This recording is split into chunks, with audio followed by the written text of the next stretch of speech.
आगामी विधानसभेसाठी रासपकडून मोर्चे बांधण्याला सुरुवात करण्यात आली। अकोल्यातील बाळापुरात महादेव जानकर यांच्या उपस्थितीत रासपची बैठक आहे। आगामी विधानसभा निवडणुकीच्या अनुषंगाने या बैठकीचे आयोजन करण्यात आले आहे। अकोला जिल्ह्यातील 3 जागेवर पक्षाची तयारी सुरू आहे असं जानकरांनी म्हटलंय। भाजप शिवसेनेने आमच्या पक्षाला सन्मान द्यावा असंही जानकरांनी म्हटलं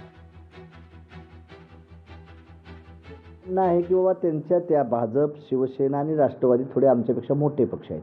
त्याच्यानंतर चौथा पक्ष म्हणून रासपाला सन्मानाची वागणूक सन्मानाच्या शिटा मिळाव्या त्या राष्ट्रीय समाज पक्षाला हीच एकनाथ शिंदे साहेब असतील, देवेंद्र फडणवीस साहेब असतील किंवा अजितदादा पवार साहेब असतील यांना आमची विनंती आहे आपल्या माध्यमातून सन्मानात्मक सन्मानपूर्वक भागीदारी मिळावी ही भूमिका राष्ट्रीय समाज पक्षाची माहितीच्या नेत्यांना असेल। सर अकोल्यातून उमेदवारी कोणाला मिळू शकते? हो चालू आहे ना, अजून उमेदवार ठरलेला नाही, चेकिंग करायचं चाललेलं आहे। अकोल्यातून आम्ही बाळापूर असेल, आमचा अकोला असेल, आम्ही अकोल्यातल्याही मतदारसंघातून खाली सोडणार नाही म्हणून अकोल्यावर जास्त आम्ही मेहनत करतो। लोकशाही मराठी ऐका, पहा, जागरूक रहा।